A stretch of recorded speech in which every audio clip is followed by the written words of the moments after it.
you're anything like me, you're probably not a Greg Fraser or a Roger Deakins.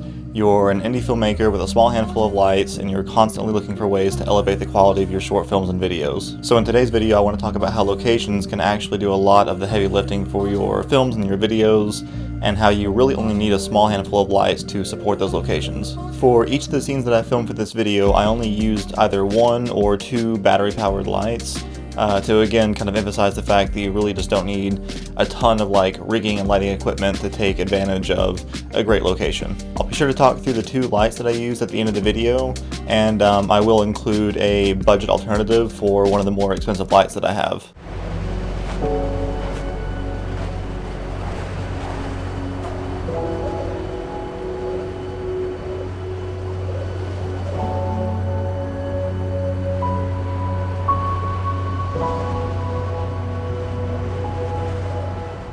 So the biggest challenge for this scene, honestly, was just getting out there in the cold at the right time of day to capitalize on this little window of time called Blue Hour that I love so much that I made a whole video about it on my channel here. So the idea was to kind of like imitate this shot that we all know and love from Blade Runner. You know, I use this shot as inspiration for the composition. And I wanted to, as I was walking away, kind of have this like lantern in my hand that contrasted against the blue cold atmosphere. Inside that lantern is literally just a Aperture MC Pro set to like a fire effect at like 25, I think it flickered between like 25 and 2800 Kelvin, and then my camera was set to 3200, so everything was generally kind of blue in the shot, and then that lantern kind of like added that punch that I was looking for. Now, getting out into these conditions was super uncomfortable and honestly painful at times. My hands were so cold because I'm an idiot and forgot gloves that the joints in my fingers were like actually throbbing. And the joints in my tripod were also having some issues, like the legs, like where you slide them out. It was so cold that they were getting gummed up, and my monitor was like dimming and starting to like band. It's never done that before, and it's not doing it now, so I think it's just because of the cold that I was in.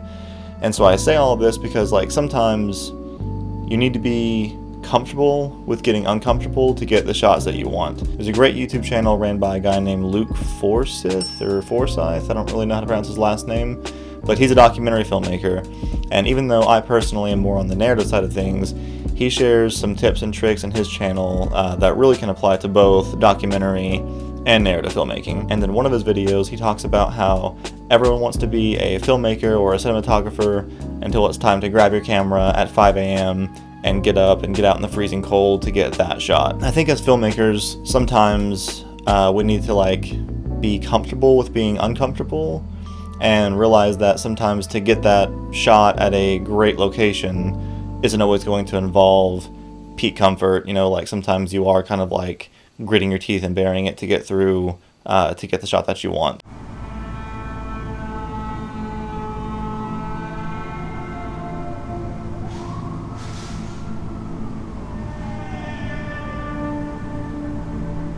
A funny reason why I personally like cinematography is because it kind of exploits how simple our brains can think at times. And this is really exploited through a technique that we should all be learning as filmmakers and cinematographers called motivated lighting.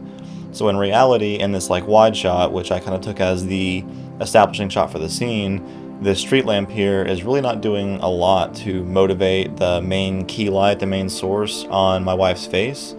So what I did is I took my Zhiyun battery powered light and just took it off screen, put it next to that same lamp that I used to kind of establish the key source for the lighting in the wide shot, and then set it to roughly the same color temperature, put the softening bulb on it, and had it at a pretty low power, like I think 10-15%, and then boom, there you have it. There's the key light, and it's totally coming from the lamp that we saw in the wide shot. And then it's even more abstract and vague, but still somehow makes sense for the edge light that we see on her hair. In the background, we see some like blips of light way off in the distance, and in the shot, I'm not really implying that on her hair the light is coming from those sources, but your brain, because we see those sources in the background, it can kind of be implied that there might be similar sources like street lamps or something off frame right providing this kind of like kicker light that we see on her hair. And you could argue that there's a lot of like negative space here with it being like the black of night,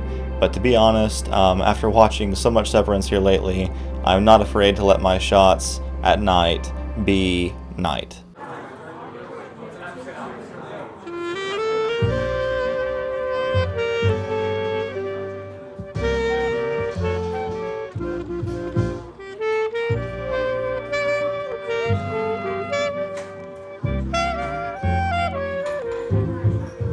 The final few shots here were actually just pretty much some like B-roll footage from date night, from when my wife and I went out to this speakeasy bar in the downtown area where we live.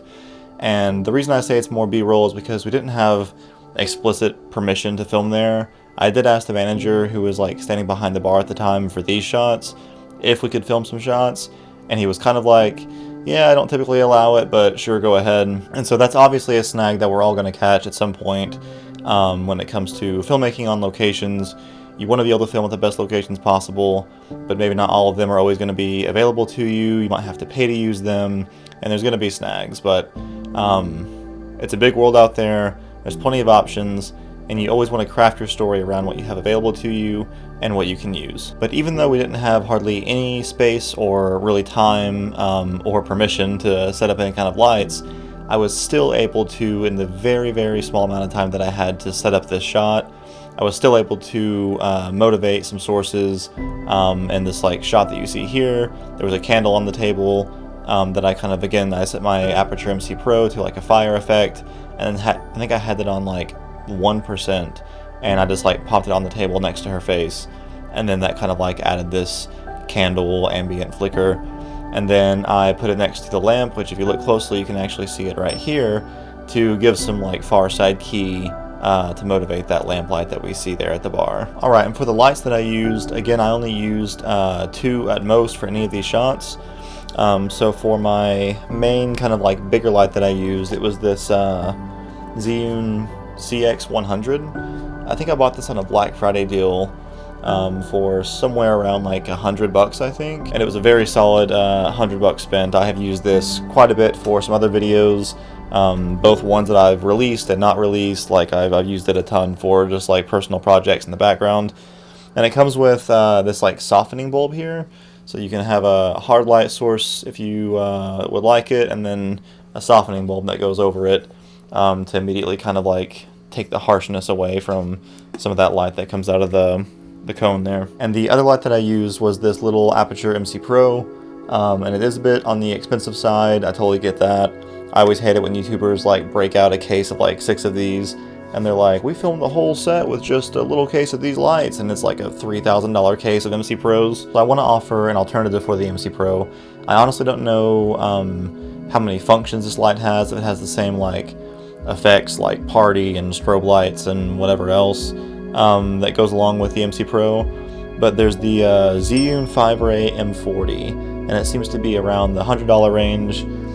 It's battery powered, and it seems like another little versatile light that you could use instead of dropping the $200-300 plus for one single MC Pro. And in closing, I'm not at all saying that you shouldn't film your short films and your videos until you find the most extravagant location that you can possibly film at. Any location will do.